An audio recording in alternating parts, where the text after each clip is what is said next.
நாடார் அப்படின்னு நீங்க பின்னாடி போட்டுக்கிறீங்க இல்லையா ஒரு பேட்ச். நான் பிறந்த ஜாதியை நான் கௌரவமா வெளியில சொல்றதுல என்ன தவறுன்னு கேக்குறேன். நம்ம படிச்சிருக்கிறோம், கல்வி அறிவு வளர்ந்துருக்கு, நம்ம காதலிச்சா என்ன தப்பு, அரசியலமைப்பு சட்டமே சொல்லுது இல்ல அப்படின்னு எல்லாரும் பேசிக்கிடலாம். ஆனா நீங்க தடுத்துருவீங்க. இந்த கவினோட படுகொலைய ஜாதிய ரீதியா சித்தரிச்சுதான் எல்லா ஊடகங்களையும் பேசப்படுது. இல்ல அது சாதி ஆணவ படுகொலை கிடையாது. அண்ணே இது வந்து ஒரு காதல் படுகொலை. காதல் படுகொலை. காதல் படுகொலை, அன்பு படுகொலை. அதாவது அது கவின் மாதிரி இருக்கக்கூடிய பல்லாயிரக்கணக்கான கவின்மாருக்கு சுபாசினி மாதிரி ஆட்கள் தான் தேவைப்படுதா? இது தவறான, ரொம்ப தவறான கேள்வி. கவின் படித்தவர் தானுங்க. ரோட்ல போறோம், வேகமா ஒரு வண்டி வருது, ஒதுங்கி போயிட்டா நம்ம அடிபட மாட்டோம்னு தெரியும். சூப்பர். ஆமாவா இல்லையா? அப்ப அந்த படித்த அந்த கவின் சாதி வண்டி வேகமா வருது, நீ விலகிட்டீங்கன்னா தப்பிச்சுக்கோ. இது ஒரு மிரட்டல் இல்லையா? எல்லா சமுதாயத்துக்கும் ஒரு கலாச்சாரம் இருக்குன்னு நான் சொல்லியிருக்கிறேன். என்ன கலாச்சாரம்? ஒரு நிமிஷம் கேட்டுறேன். இல்ல என்ன கலாச்சாரம்? நாங்க அடுத்த தலைமுறைங்கிறது அந்த சுபாசினி தான். அப்ப அந்த சுபாசினி இந்த கவின் அப்படிங்கிறவருக்கு கட்டி கொடுக்கப்பட்டிருந்தால் அந்த தலைமுறையை அழிஞ்சு போயிடுறதா? காதல்ங்கிற அந்த ஒரு விஷயத்தினால இன்னைக்கு பெத்த பிள்ளைய விட்டு எவ்வளவு கஷ்டப்பட்டுக்கிட்டு இருக்காங்க. கவினோட அப்பா அம்மா சாகர வயசு கிடையாது, படிச்ச பையன் நல்ல வேலையில இருக்கிறாப்புல. ஒருவேளை கவினோட அப்பா அம்மா சொல்லக்கூடிய பெண் யாரையாச்சும் பார்த்து கல்யாணம் படிச்சிருந்தா கூட இன்னைக்கு அந்த உயிரோட இருந்திருக்கும். நீங்க மறைமுகமா திரும்ப திரும்ப அந்த ஒரு மிரட்டல் சொல்லிக்கிட்டே இருக்கீங்க. நீங்க வந்து சாதியை பார்த்து பழகு, சாதியை பார்த்து பழகு. இல்ல எல்லாருக்கும் எல்லா ஜாதிக்கும் தெரியும். எவனோ அவன் வீட்டு பொட்ட பிள்ளைய வந்து இன்னொரு ஜாதிகாரனுக்கு கொடுப்பானா? எங்க அண்ணன் அரிநாடார் கல்யாணம் பண்ணி அரிநாடார் கல்யாணம் பண்ணிருக்கான் அப்படின்னா காதலிச்சு ஒண்ணு கல்யாணம் பண்ணல.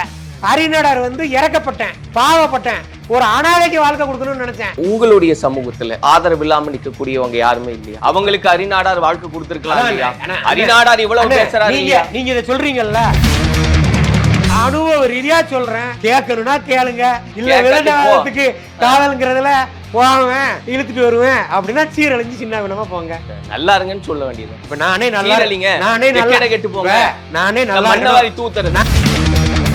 அதுக்கு சார்ந்து இருக்கக்கூடிய ஜாதிய அமைப்பு தலைவர்கள் ஒரு அரசாங்கத்தை கட்டாயப்படுத்தி பெண்ணோட அப்பாவை கைது நடவடிக்கை உட்படுத்தினாங்க. கையில போட்டோ வச்சிருந்தது அப்பா அம்மா 2 பேரும் போலீஸ். அவங்களுக்கு தெரியாதா? கண்டிப்பா காவல்துறையில இருந்த அந்த பெத்த தாய் தாப்பங்க அந்த சுர்ஜித்தை கண்டிச்சிருக்கணும். நீங்க எல்லாருமே என்ன பண்றீங்கன்னா, பேசும்போது சுர்ஜித் ஆமா கொலகாரன் கரெக்ட், நாங்க ஏத்துக்கிறோம், ஆனா அவன் ஒரு தியாகி.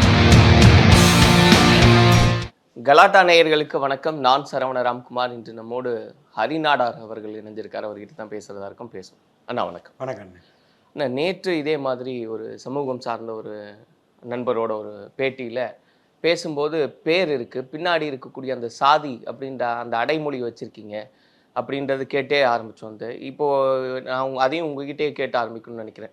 இப்போ இந்த ஹரி நாடார் அப்படின்னு நீங்க பின்னாடி போட்டுக்கிறீங்க இல்லையா ஒரு பேட்ச், அது சரிதானா? முதல்ல இல்லை, அது பேட்ஜி அப்படின்னு சொல்லி நீங்கள் எந்த ஒரு அடையாளத்தை பார்க்குறீங்கன்னு நினைக்கிறேன்னு தெரியல. அதாவது என்னுடைய ஜாதி தான் அந்த நாடார் அப்படிங்கிறது. நான் வந்த வழி, என்னோடய குடும்பம் வந்த வழி, என்னோட முன்னோர்கள் மூதாதையர்கள் வந்த வழி. அப்போ ஒரு பாரம்பரியமாக இருக்கக்கூடிய ஒரு கலாச்சாரம் தான் இந்த ஜாதிங்கிறது. இன்றைக்கி வந்து ஒரு சிலர் ஒரு ஒரு முற்போக்காக நாங்கள் போகிறோம், சமூக நீதி பேசுகிறோம் அப்படின்னு சொல்லி பேசணும்னு ஒரு எண்ணத்தோட ஒரு சுய அரசியல் லாபத்துக்காக ஜாதி இல்லை, எல்லாமே சமந்தான், எல்லாரும் ஒன்று தான் அப்படின்னு சொல்லிக்கிறாங்க. இப்போ அதுக்காக நாங்கள் ஜாதியை தூக்கி பிடிக்கிறோம், ஜாதியை தாங்கி பிடிக்கும் அப்படிங்கிறதுனால நாங்கள் எந்த ஒரு மாற்று சமுதாயத்தையோ அல்லது மாற்று ஜாதியினரையோ மாற்று மதத்தினரையோ தரக்குறைவாக நடத்தணும் அல்லது தரந்தாழ்த்தி பேசணும்னு எந்த இடத்துலையும் நாங்கள் சொல்லலை. இல்லை, பொதுவாக எங்களுடைய பாரம்பரியம் சார்ந்து வாழணும், அந்த கலாச்சாரத்தோடு போகணும்னு நாங்கள் நினைக்கிறோம். இல்லை, இது எங்கே பிரச்சனையாக மாறுதுன்னா, நீங்கள் சொன்ன மாதிரி நாங்கள் யாரையும் சீண்டலை எதுவும் பண்ணல அப்படின்னாலும் ஒரு கட்டத்தில் வந்து அது சுயசாதி பெருமை பேசுறது அப்படின்ற ஒரு கட்டத்துக்கு வரும்போது அது மற்றவங்களோட ஒப்பிட்டு நான் பெருசு நீ கீழே அப்படின்னு சொல்கிற இடத்துக்கு வந்து நின்றது இல்லையா? இல்லை, பொதுவாக அதாவது நாங்கள் அது வந்து அப்படின்னா பொதுவாக அரசியல் பொதுத்தளத்தில் இருக்கக்கூடிய அரசியல் கட்சி தலைவர்களாக இருக்கட்டும், சினிமா துறையில் சினிமாக்களை எடுக்கக்கூடிய இயக்குநர்களாக இருக்கட்டும், அவங்களாம் வந்து அவர்கள் சார்ந்து இருக்கக்கூடிய இளைஞர் பெருமக்களுக்கு ஒரு அறிவுரை வழங்கக்கூடிய கருத்துக்களை பொதிக்கணும். அவங்க வந்து மேடைகளில் பொதுவான மேடை மக்கள் இருக்கக்கூடிய பொது மேடைகளில் சரக்கு இருக்குது, மிடுக்கு இருக்குது, அந்த மாதிரி பண்ணலாம், இந்த மாதிரி பண்ணலாம், எடுக்கக்கூடிய படங்களில் யாரை வேணாலும் போய் இழுத்துட்டு வா, கல்யாணம் முடி, அப்படி போ, பிள்ளையை உருவாக்கி விட்டுட்டு வா, இந்த மாதிரி படங்களெல்லாம் கொண்டு வரும்போது அதை பார்க்கக்கூடிய அந்த தலைமுறை என்ன ஆகும்? சீரழிஞ்சு தான் போகும். நம்ம காலங்காலமாக நம்ம சினிமாக்களில் பார்க்குறது காதல் தான். அது ஆரம்பித்ததுலேருந்து இன்னைக்கு வரைக்கும் காதல் தான். நீங்கள் சொல்கிறது அதை ஒட்டி தான் சொல்கிறீங்க. அதெல்லாம் தூக்கி போட்டு சினிமா எடுத்துடலான்றீங்களா? அந்த மாதிரி இல்லைண்ணே. அதாவது சமூக அக்கறைங்கிறது வந்து படம் எடுக்கக்கூடிய இயக்குநர்களுக்கும் இருக்கணும்னு நான் சொல்ல வரேன். இது நான் எதனால் நான் சொல்கிறேன் அப்படின்னா, இப்போ இருக்கக்கூடிய ஒரு சில இயக்குநர்கள், உதாரணத்துக்கு சொல்லணும்னா பா. ரஞ்சித் அவர்களாக இருக்கட்டும், மாரி செல்வராஜ் போன்றவர்களாக இருக்கட்டும், அவர்கள் சமூகம் சார்ந்து இருக்கக்கூடிய அவர்கள் பாதிக்கப்பட்ட அவலங்களை சினிமாவாக காமிக்கணும்னு சொல்லி இப்போ இருக்க காலத்துக்கு கொண்டு வராங்க. அதை இப்போ இருக்க காலத்துக்கு கொண்டு வரும்போது அதை ஏற்றுக்கொள்ளக்கூடிய பக்குவம் இன்றைய தலைமுறையினருக்கு இருக்கா அப்படிங்கிறதையும் நம்ம பார்க்கணும். இது முன்னாடி நடந்த ஒரு விஷயத்தை இப்போ கொண்டு வரும்போது அப்போ நாங்கள் ஒடுக்கப்பட்டோம், அமுக்கப்பட்டோம் அப்படின்னு அவங்க சொல்கிறாங்க. அப்போ அவங்கள ஒடுக்குனது யார், அமுக்குனது யார் அப்படிங்கிறது மாற்று சாதிங்கிறது ஆட்டோமேட்டிக்காக வரும். நடந்தது. அப்போ அதை கொண்டு வர்றது இப்போ அதை எடுக்க வேண்டிய அவசியம் என்ன இருக்குது? இல்லை, நான் வந்து ஒரு பாதையில் வந்திருக்கேன், கடந்து வந்திருக்கேன், பல வழிகளை அனுபவிச்சிருக்கேன், இப்படியெல்லாம் தாண்டி தான் இன்னைக்கு இந்த ஒரு நிலைமைக்கு வந்திருக்குன்னு எடுத்து சொல்றதுல என்ன பிரச்சனை? அப்போ ஒரு தவறு நடந்திருக்குன்றது தான் அங்கே இருக்கு. நீங்க அதை சொல்லக்கூடாது, அந்த மாதிரி ஒரு தவறு நடக்கும்போது அதை சுட்டி காமிக்கக்கூடிய அவர்கள் எல்லா இடத்துலையும் ஒரு தவறு நடக்கும்போது சுட்டி காமிக்கணும்ல. தான் சார்ந்த சமூகத்தில் ஒரு பையன் கொடூரமான முறையில் மாற்று சமுதாயத்தோட ஒரு இளைஞரால் வெட்டி படுகொலை செய்யும் போது கண்டன பதிவாகவும் அரசாங்கத்துக்கு கோரிக்கைலாம் வைக்க தெரிந்த இயக்குநர்கள், அரசியல் கட்சி தலைவர்கள், அவர்கள் சார்ந்து இருக்கக்கூடிய சமூக இளைஞனால் மாற்று சமுதாயத்தோட பெண் வெட்டி படுகொலை செய்யப்படும் போது இவங்கெல்லாம் எங்கே போனாங்க? நான் சார்ந்த நாடார் சமூகத்தில் மெர்சின்னு சொல்லி ஒரு பெண், இளம் பெண்ணு, தன்னை காதலிக்க மறுத்த ஒரே காரணத்துக்காக இதே பா. ரஞ்சித், மாரி செல்வராஜ், அண்ணன் தொல் திருமாவளவன் அவர்கள் சார்ந்த சமூகத்தை சார்ந்த ஒரு இளைஞன் வள்ளியூரில், திருநெல்வேலி மாவட்டத்தில் நடு ரோட்டில் வெட்டி படுகொலை பண்ணான். இன்னைக்கு கவினோட படுகொலைக்கு கண்டன குரலாகவும் ஆதங்க குரலாகவும் கொடுக்கக்கூடிய இவங்கெல்லாம் அன்னைக்கு எங்கே போனாங்கன்னு கேட்குறேன். இப்போ நீங்கள் இது ஒரு கேள்வியாக முன் வைக்கிறீங்க. இப்போ இங்கே ஒரு பிரச்சனை இருக்குது, இதெல்லாம் நடக்குது, இதுக்கு காரணம் இது, பின்னணியில் இதெல்லாம் இருக்குன்னு பேசுகிறீங்க. இதே இடத்துக்கு தான் திரும்ப அங்கே வந்து நிற்கிறாங்க. தன்னுடைய பேருக்கு பின்னாடி ஒரு சாதி அடையாளத்தை போடும்போது நீங்களும் சமூகத்தில் அந்த வினையை உண்டு செய்கிறீங்க இல்லையா? உங்களை மட்டும் இல்லை, இந்த மாதிரி சாதிய பெருமை பேசுகிற எல்லாருமே அந்த வேலையை செய்யறீங்க. அந்த மாதிரி கிடையாதுண்ணே. எல்லாருக்குமே அவரவர்கள் சார்ந்து ஒரு ஜாதியோ மதமோ இருக்கத்தான் செய்யும். எல்லாருமே போட்டு அதை யாரும் மூடி மறைக்கணும்னு அவசியம் கிடையாது. அதை சொல்லக்கூடாதுன்னு சொல்றதுக்கு யாருக்குமே உரிமை கிடையாது. நான் பிறந்த ஜாதியை நான் கௌரவமா வெளியில சொல்றதுல என்ன தவறுன்னு கேட்கிறேன். இப்போ 4 பேர் நான் சொல்றதுனால இல்லனா 4 பேர் சொல்றதுனால யாருக்கு பாதிப்பு இல்லை? அத சொல்றேன். 4 பேர் கூட நம்ம ஒண்ணா உட்கார்ந்து பேசுறோம், பழகுறோம், தவறே இல்லையே. அப்படி இருக்கும்போது நான் ஒரு அடையாளத்தை போடும்போது ஒண்ணா உட்கார்ந்து பழகுறோம், ஒரு சகோதரத்துவத்தோட பழகுறோம், ஒரு சகோதரிமாரா பாருங்க. ஒரு சகோதரத்துவத்தோட பழகும்போது, ஒரு அண்ணன் தம்பியா உங்களை வீட்டுக்குள்ள விடும்போது அந்த பழக்க வழக்கம், நீங்க ஏன் அதை ஒரு மாற்று சாதின்னு தெரிஞ்சும் ஏன் நீங்க அந்த காதல் வயப்படுத்தி பல படுகொலைக்கு தள்ளப்படுறீங்க? இல்லை, நீங்கள் எல்லாத்தையுமே எல்லா காதலையும் கொண்டு வந்து இல்லை இது ஒரு பர்பஸாக இந்த காதல் நடக்குதுன்னு சொல்றது அதை எப்படி ஏற்றுக்க முடியும்? 100 திருமணங்கள்ல இந்த காதல் கலப்பு திருமணங்கள்னால கூடி போனா ஒரு 3 பேரோ 4 பேரோ தான் நல்லா இருக்கிற மாதிரி இருக்காங்க. இந்த பெற்றோர்களால் நிச்சயிக்கப்படுதுல 5 பேரு 5 குடும்பம் வேணா சீரழிஞ்சிருக்கும். என்னன்னா நீங்க கம்பேர் பண்ணி பாருங்க. நீங்க சர்வே எடுத்து பாருங்க. ஒரு விவாகரத்துக்கு சர்வே எடுத்து பாருங்க. நீங்க இதே விவாகரத்தை தான் நீங்க கோர்ட்ல போய் தாராளமா பாருங்க. அதனாலதான் நான் கூட மாண்புமிகு தமிழக முதல்வருக்கு, ஏன்னா இப்ப இல்ல நீங்க சொல்றது, அதாவது விவாகரத்துக்காக நிக்கிறவங்க எல்லாருமே அதிகபட்சம் அந்த காதல் திருமணம், மற்ற சாதியில வந்து திருமணம் பண்ணிக்கிட்டாங்க, அதனால வந்து ஒத்து போகல, அவங்க தான் விவாகரத்து வழக்கெல்லாம் பார்த்தா காதல் திருமணம் பண்ணவங்களும் இருக்காங்க. விவாகரத்து இல்ல, நான் விவாகரத்துக்கு தான் சொல்றேன். விவாகரத்துல வந்து காதல் திருமணம் பண்ணவங்களும் இருக்காங்க, கலப்பு திருமணம் பண்ணவங்களும் இருக்காங்க, குடும்பத்துல சேர்ந்து வச்சு எல்லாமே இருக்காங்க. அப்ப இத மட்டும் பிரச்சனை. ஆனா இப்ப இதுல பிரச்சனை எங்க வருது அப்படின்னா, ஒரு சமுதாயம் சார்ந்து இருக்கும்போது அவங்களுக்கு ஒரு கலாச்சாரம், ஒரு பாரம்பரியம் அப்படின்னு ஒவ்வொரு குடும்பத்துக்கும் இருக்குது. அது மதம் சார்ந்து இருக்குது. இப்போ ஒரு இஸ்லாமியர் இருப்பார். எந்த ஒரு இஸ்லாமியர் குடும்பத்திலையாச்சு கணேஷ், முருகன், வெங்கடாச்சலபதி, இந்த மாதிரி எந்த ஒரு ஆஞ்சநேயர், அந்த மாதிரி ஏதாச்சும் ஒரு சாமியோட பேரை வச்சுருக்காங்களா? வைக்க மாட்டாங்க. ஏன் அப்படின்னா அவங்களோட மதம் சார்ந்து அவங்களுக்குன்னு ஒரு வரைமுறை இருக்கும். இப்போ நம்ம ஒரு இந்துவாக பிறந்துட்டு நாம் வந்து ஒரு முஸ்லீம் சார்ந்த ஒரு பேரை நம்ம வைக்க மாட்டோம். அது ஒரு கலாச்சாரம், ஒரு பாரம்பரியமாக நம்ம கடைபிடிச்சிக்கிட்டு இருக்கக்கூடிய ஒரு வழிமுறை. அப்படித்தான் எல்லா ஜாதிக்கும் ஒரு கட்டமைப்பை நம்மளுடைய முன்னோர்கள், மூதாதையர்கள் வகுத்து வச்சுட்டு போகிறாங்க. அதை நம்ம பின்பற்றிக்கிட்டு வாரோம். ஆனால் காலப்போக்கில் நம்ம படிச்சிருக்கிறோம், கல்வி அறிவு வளர்ந்துருக்கு, நம்ம காதலிச்சா என்ன தப்பு, அவனும் படிச்சிருக்கான்ல, அவங்களும் படிச்சிருக்காங்கல்ல, அவனும் வருமானம் இருக்குது, அந்த பெண்ணுக்கும் வருமானம் இருக்குது, ஏன் அவங்களே ஒரு முடிவு எடுத்துக்கலாமே, அரசியலமைப்பு சட்டமே சொல்லுதில்ல, இத்தனை வயசு ஆன பெண்ணோ இத்தனை வயசு ஆன ஆணோ அவங்களுக்குள்ள மன ஒத்து வந்தா முடிச்சுக்கிடலாம் அப்படின்னு எல்லாரும் பேசிக்கிடலாம். ஆனா நீங்க தடுத்துருவீங்க. ஆனா ஒரு தாய் தகப்பனுக்கு, ஒரு பெற்ற தாய் தகப்பனுக்கு தான் பெத்த பெண் பிள்ளை ஒரு நல்லவனுக்கு கட்டி கொடுக்கணும், ஒரு நல்ல குடும்பத்துக்கு கட்டி கொடுத்து அந்த பெண்ணோட எதிர்காலம் நல்லா இருக்கணும்னு தான் எந்த தாய் தகப்பனும் நினைப்பாங்க. நல்லவனுக்கா எந்த குடும்பத்துக்கு இல்ல, அதை தான் சொல்ல வரேன். அவங்களுக்கு தெரியும்ல அது எந்த குடும்பங்கிறது, அது அவங்க குடும்பம் சார்ந்து உள்ள. இதுதான் பிரச்சனை. நீங்க எல்லாம் சேர்ந்து ஒரு வேலை இதுல குடும்பம் சார்ந்து உள்ள பிரச்சனை. நீங்க இந்த கவினோட படுகொலைய ஜாதிய ரீதியா சித்தரிச்சு தான் எல்லா ஊடகங்களையும் பேசப்படுது, பேசும் பொருளாக ஆயிருக்கு. ஏன்னா கவினோட குடும்பத்துக்கும் சுர்ஜித்துங்கிற குடும்பத்துக்கும் அந்த சுபாஷினி கவினுங்கிற 2 பேரோட காதல் பிரச்சனை. இதை நீங்க ஆணவ படுகொலைங்கிறீங்க.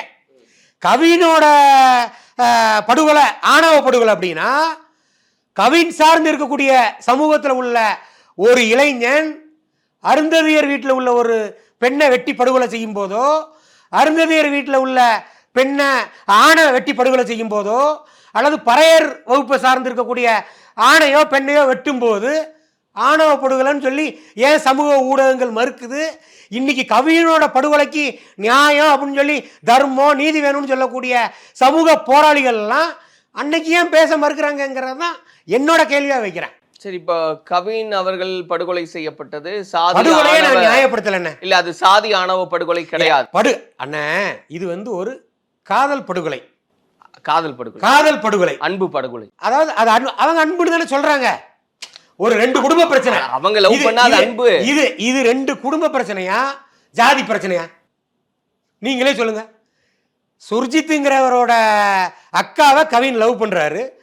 அந்த காதலுக்கு அந்த சுபாஷினிக்கு உடந்த அவங்க காதலிக்கும் நாங்க உண்மையா தான் லவ் பண்ணோம்னு அவங்களே வீடியோ மூலமா சொல்றாங்க. ஆனால் அந்த சுர்ஜித்துங்கிற கூட பிறந்த தம்பி ஒத்துக்க மாட்டேங்கிறாப்புல. அவருக்கு அந்த தம்பியா வாழ போறது யார் ஒத்துக்கணும்? என்னங்க யாரு ஒத்துக்கணும்? அதுதானே நீங்க சொல்ற மாதிரி எல்லாரும் ஒண்ணுதான், சரிசமந்தான் அப்படின்னு சொல்லக்கூடிய அந்த காதலுக்கு கண்ணு இல்லாம இருக்கலாம். ஆனா பெத்து வளர்த்த குடும்பத்துக்கு அந்த ஜாதி, பாரம்பரியம், கௌரவம், பொறுப்பு, கடமை எல்லாமே இருக்குல்ல. நான் என்ன கேக்குறேன், ஒரு 21 வயசு வரைக்கும் கஷ்டப்பட்டு ஒரு பிள்ளைய படிக்க வச்சு அந்த பொண்ணுக்கோ பையனுக்கோ வேணுங்கிற எல்லாத்தையும் செஞ்சு கொடுத்துட்டு எவனோ ஒருத்தன் எங்க இருந்தோ வருவான், அவன் கூட ரைட்டு நல்லபடியா ஜாலியா போயிட்டு வா அப்படின்னு சேர்த்து வைக்கணும்னு சொல்றதுதான் இன்னைக்கு இருக்கக்கூடிய சமூகமா? இதைத்தான் எல்லாரும் விரும்புறீங்களா? கொஞ்சம் முன்னாடி நீங்க சொன்னீங்க அந்த பையன் நல்லவனா, நல்ல குடும்பமா அப்படின்னு எல்லாம் பார்க்கும்போது இருங்க, அதெல்லாம் பாக்குறாங்க. அதை பார்க்கணுங்கிறது ஒவ்வொரு 2 குடும்பத்துக்கும் சார்ந்த உள்ள பிரச்சனை. 2 இப்ப இந்த சுபாஷினியோட குடும்பமும் கவினோட குடும்பமும் இதை சேர்த்து பேசி இருந்திருக்கலாமே. கவினோட அப்பா என்ன சொல்றாரு, 9 வருஷமா இவங்களோட காதல் போய்கிட்டு இருக்கிற மாதிரி சமூக வலைதளங்கள்ல பேசப்படுது. இவ்வளவு நாள் என்ன பண்ணாங்க? தென் தமிழகம்னு இல்லைங்க, இது எல்லா மாவட்டங்கள்லையும் மாற்று சமுதாய காதல்கள்னால பிரச்சனைகள் இருக்கத்தான் செய்யுது. கவுண்டருக்கும் எஸ்சிக்கும் பிரச்சனை இருக்கத்தான் செய்யுது, வன்னியருக்கும் எஸ்சிக்கும் பிரச்சனை இருக்கத்தான் செய்யுது, தேவருக்கும் எஸ்சிக்கும் பிரச்சனை இருக்கத்தான் செய்யுது, நாடாருக்கும் எஸ்சிக்கும் பிரச்சனை இருக்கத்தான் செய்யுது, யாதவருக்கும் எஸ்சிக்கும் பிரச்சனை இருக்கத்தான் செய்யுது. அதே மாதிரி நாடாருக்கும் தேவருக்கும் பிரச்சனை இருக்கத்தான் செய்யுது, நாடாருக்கும் வன்னியருக்கும் பிரச்சனை இருக்கத்தான் செய்யுது. பிரச்சனைங்கிறது எல்லா ஏரியாக்கள்லையும் ஒரு சில ஜாதியினர் அதிகமாக இருப்பாங்க, ஒரு சில ஜாதியினர் கொஞ்சம் குறைவாக இருப்பாங்க. அந்த இடங்கள்ல யார் மெஜாரிட்டியாக இருக்காங்களோ அவங்க கொஞ்சம் அமுக்கப்படுவாங்க. அந்த பாகுபாடு பார்க்கப்படுறது இயற்கை தான். அந்த மாதிரி இது ஏதோ தென் தமிழகத்தில் மட்டும்தான் இந்த ஜாதிய படுகொலை நடக்குங்கிற மாதிரி சித்தரிச்சுக்கிட்டு இருக்காங்க. கவினோட குடும்பத்தினர் படித்தவர் தானே, கவின் படித்தவர் தானேங்க. அவர் ஒரு ஒரு ஒரு ரோட்டில் போகிறோம், வேகமாக ஒரு வண்டி வருது, ஒதுங்கி போயிட்டா நம்ம அடிபட மாட்டோம்னு தெரியும். சூப்பர். ஆமாவா இல்லையா? அதுக்கு தானே நமக்கு அந்த கல்வி அறிவை கொடுக்குறாங்க. அப்ப அந்த படிச்ச அந்த கவின் சாதி வண்டி வேகமா வருது, நீ விலகிட்டீங்கன்னா தப்பிச்சுக்கோ, இதே ஒரு மிரட்டல் இல்லையா? சரி, இப்ப நம்ம சோசியல் மீடியாக்கள்ல இன்னைக்கு பாக்குறோம், அந்த சுர்ஜித்துங்கிற அந்த சகோதரர் வந்து அருவா வச்சு போட்டிருக்கக்கூடிய சமூக வலைதள போஸ்டர் எல்லாம் நம்ம பார்க்குறோம். அதை நான் நியாயப்படுத்தலை.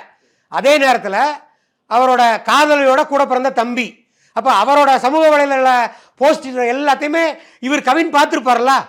கவினை ஏற்கனவே வந்து சுர்ஜித் கண்டிச்சதெல்லாம் சொல்லப்படுதுல்ல. அது மட்டும் இல்லாமல் கவினோட அப்பாவே சொல்லியிருக்காருல்ல.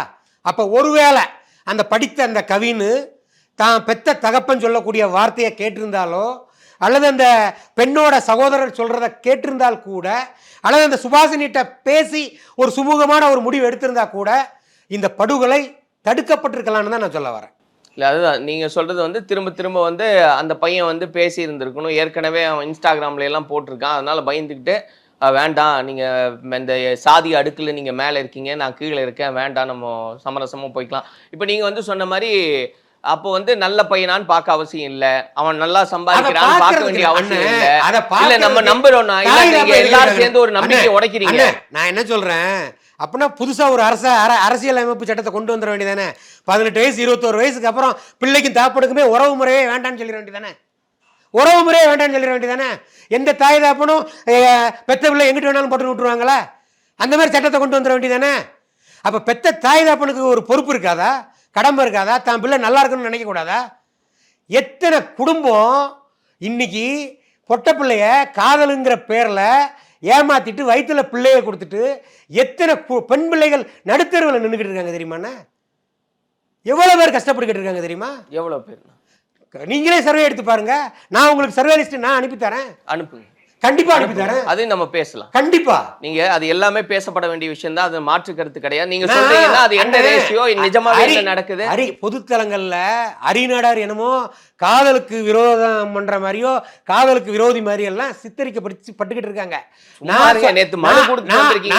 நான் சொல்லக்கூடியது என்ன அப்படின்னா, எதனால நீங்க காதலிக்கிறீங்க, சரி, அந்த காதல்னால என்ன பிரச்சனை வரும் உங்களுக்கு? ரைட்டு, நீங்கள் ஒரு படிச்சுக்கிட்டு இருக்க வயசில் அது காதல் வர்றது வந்து ஒரு இயற்கை தான்.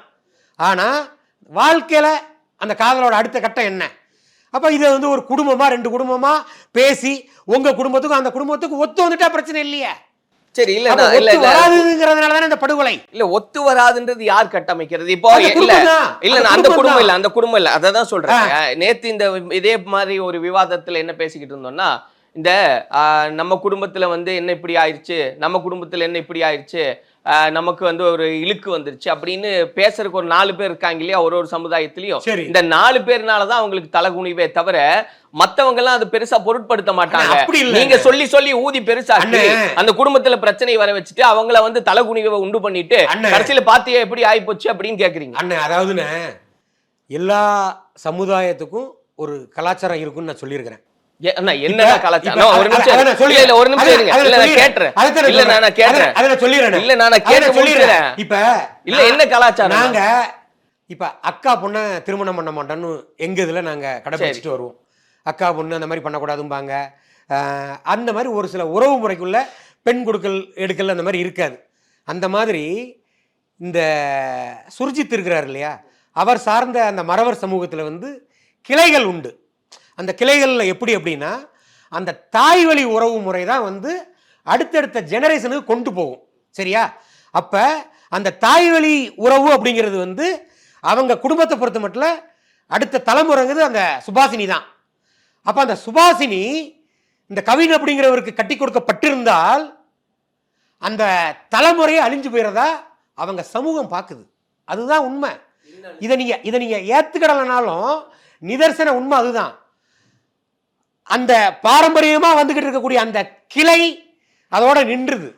அந்த கிளை முடிஞ்சு போச்சு அப்படின்னா நீங்க நினைக்கிற மாதிரி சுபாசினிக்கும் கவினுக்கும் திருமணமே நடந்திருந்தா அவங்களோட பிள்ளைக்கு ஒரு திருமணம்னு வரும்போது ஒரு குடும்பத்தோட நீங்க கலப்பு திருமணம் காதல் திருமணங்கிறதுக்கு அப்பாற்பட்டு ஒரு குடும்பத்தோட சேர்ந்து ஒரு முடிவெடுக்கக்கூடிய பிரச்சனைகள், ஒரு நல்லதா இருக்கட்டும், ஒரு கெட்ட விஷயங்களா இருக்கட்டும், அந்த மாதிரி ஒரு இதுல ஒரு குடும்பத்தோட போகக்கூடிய இடங்கள்ல அவங்க தலைகுனிவை மட்டும்தானே சந்திக்கக்கூடிய சூழல் இருக்கு. அதான் அதனால அந்த 4 பேர் பாக்குற வேலை தான் இது. நீங்க அந்த 4 பேருன்னு சொல்றீங்க.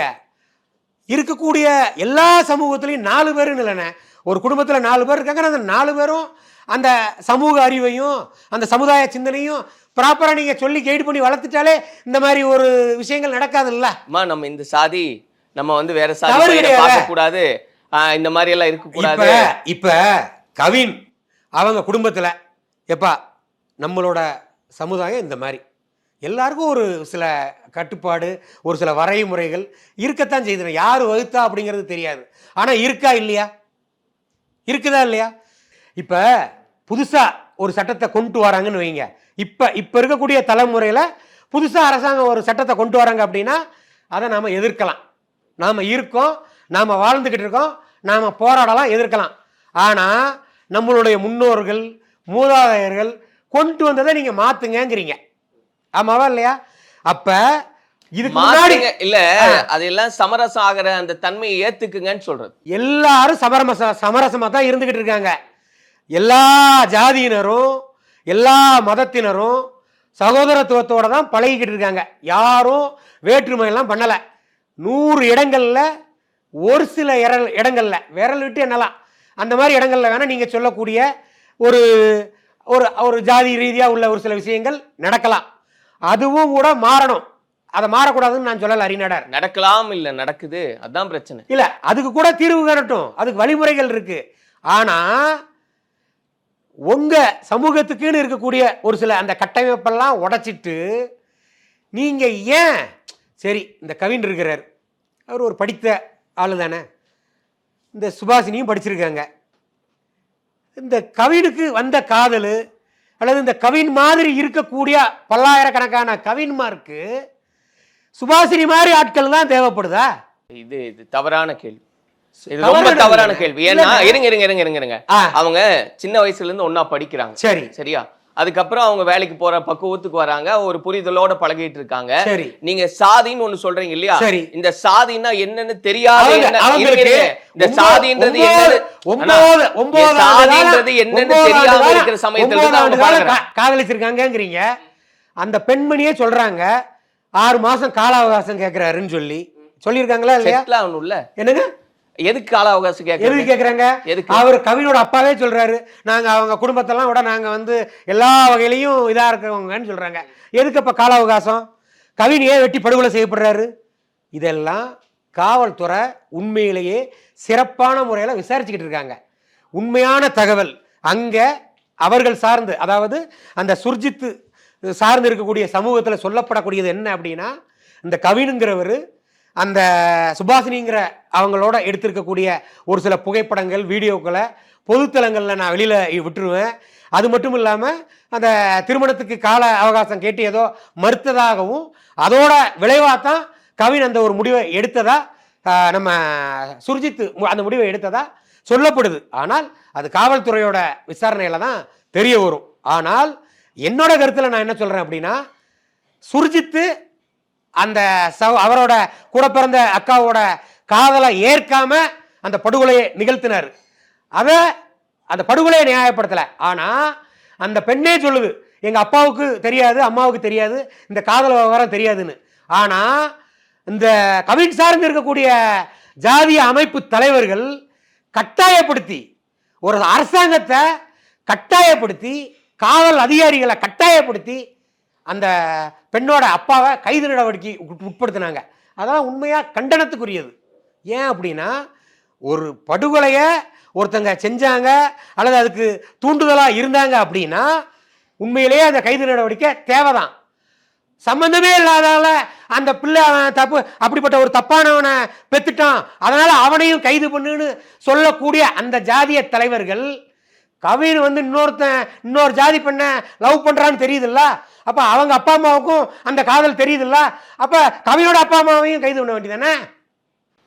கொஞ்சம் முன்னாடி நீங்க சொல்லும்போது ஏற்கனவே சுர்ஜித் வந்து அந்த போட்டோலாம் போட்டிருந்தான் கையில் அருவாள்லாம் வச்சுட்டு, அதை வந்து கவின் கவனிச்சிருக்கணும், லாரி வேகமா வருது கொஞ்சம் விலகி நிக்கலாம்லன்னு.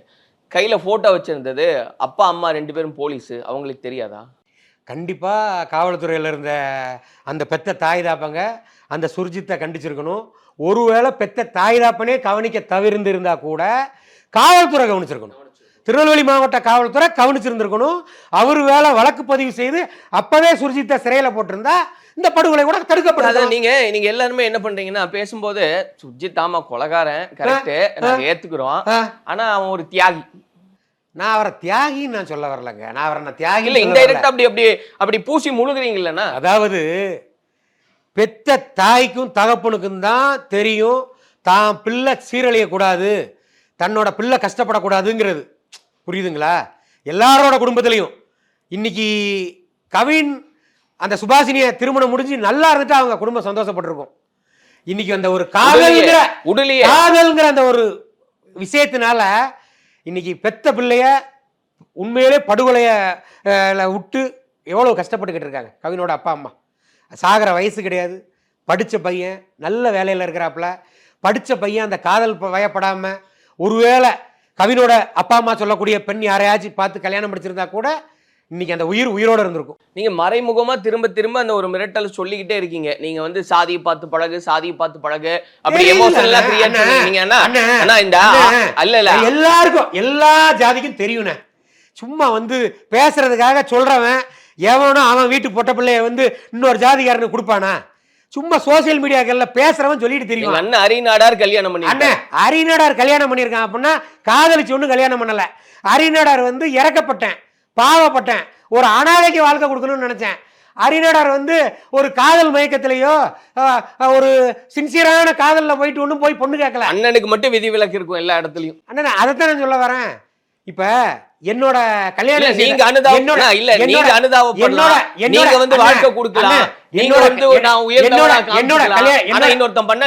என்னோட கல்யாண விஷயத்துல 2 குடும்பத்திலயும் பிரச்சனை இல்ல, 2 குடும்பத்திலயும் பிரச்சனை இல்ல, 2 குடும்பமும் ஒத்து போகுது. எனக்கு வந்து குடும்பமே இல்லைன்னு தான் சொல்லி கல்யாணத்துக்கு வராங்க. சரி, எனக்கு நான் கல்யாணம் முடிக்கும் போது குடும்பமே இல்லை அப்படிங்காங்க. அப்போ ஒரு அனாதை, அப்போ ஒரு நல்ல எண்ணத்துல நான் வாழ்க்கையை கொடுக்கேன். அதுக்கப்புறமா தான் அவங்களே இந்த கேள்வி எனக்கு கேட்கறதுக்கு விருப்பம் இல்லை, இருந்தாலும் இந்த இடத்துல அது கேட்க வேண்டிய கேள்வியா இருக்கு. இப்போ நீங்க சொல்றீங்க ஒருத்தங்க ஆதரவு இல்லாம நிக்கிறாங்க, நான் வாழ்க்கை கொடுத்தேன். உங்களுடைய சமூகத்துல ஆதரவு இல்லாம நிக்கக்கூடியவங்க யாருமே இல்லையா? அவங்களுக்கு அரிநாடார் வாழ்க்கை கொடுத்திருக்கலாம் இல்லையா? அரிநாடார் இவ்வளவு பேசுறாரு. நீங்க இதை சொல்றீங்கல்ல, நான் அதைத்தான் சொல்றேன். நாங்க ஒண்ணும் அந்த மாதிரி நீங்க ஜாதி வெறி பிடிச்சு நாங்க அலையலன்னு சொல்றேன். நீங்க பண்ணா உங்களுக்கு ஒரு சட்டம் அண்ணே, அப்படி இல்ல. நாங்க ஜாதி வெறி பிடிச்சு அலையல. என் சமுதாயத்தில் உள்ளவங்களுக்கு தான் நான் செய்யணும், நான் பண்ணணும் அப்படி நான் நினைக்கல, அப்படி நான் சொல்ல வரல.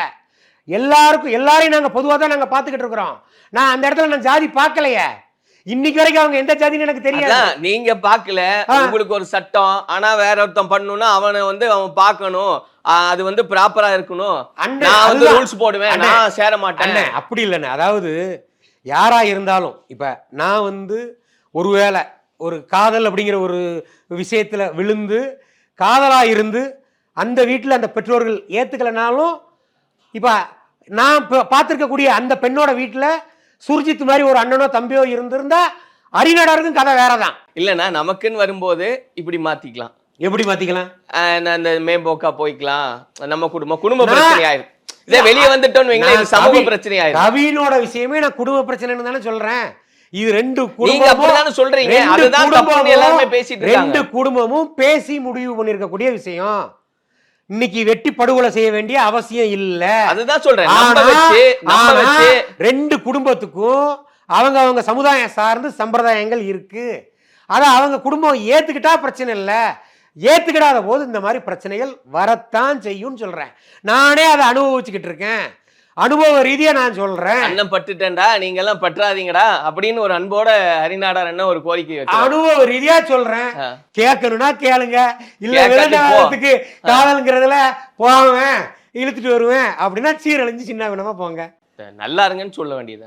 நல்லா இருந்தா சந்தோஷம் தான். என்ன இப்ப நானே நல்லா கெட்டு போங்க, நானே நல்லா இருக்கணும்னு தான் ஒரு அனாதைக்கு வாழ்க்கை கொடுக்கணும். யாருன்னு எந்த ஜாதின்னு ஜாதி பார்க்காம நீங்க சொல்ற ஜாதி மறுப்பு திருமணம்னு கூட நீங்க நினைச்சுக்கோங்களேன். அப்பெல்லாம் பார்த்து எந்த ஜாதினே தெரியாம வாழ்க்கை கொடுக்கணும்னு நினைச்சேன். சீரழிஞ்சதுதான் மிச்சம். நீங்க விழுந்துட்டீங்க. அதைத்தான் சொல்ல வரேன். அப்ப கவனமா இருங்கன்னு நான் தானே சொல்லணும். கவனமா இருங்கன்னு அப்ப நான் தானே சொல்லணும். கவின் கவனமா இருந்திருந்தா இன்னைக்கு உயிரோட இருந்திருப்பாரு. சரி, ஒருத்தன் காதலிக்கிறான்னு தெரிஞ்சா அதை பார்த்திருக்க கூடிய யாரா இருந்தாலும் அரசாங்கத்துக்கு தகவல் கொடுக்கணும், போட்டு கொடுக்கணும். அரசாங்கம் அந்த போட்டு கொடுத்த ஆளுக்கு 5000 ரூபாய் சன்மானம் கொடுக்கும். சரியா? அரசாங்கம் போதும் 5000 5000 போதும். கஷ்டமா இருக்கு. ஏங்க பாயிண்ட் வாங்க, 5000 ரூபாய் கொடுத்துறோம். 5000 ரூபாய் கொடுக்க சொல்றேன். அப்ப அந்த காதல் உண்மைதானா, காதலிச்சது உண்மைதானாங்கிறத அரசாங்கம் விசாரிச்சு அந்த காதலனுக்கு 3 வருஷம் சிறை தண்டனை, அந்த பெண்ணுக்கு 1 வருஷம் சிறை தண்டனை.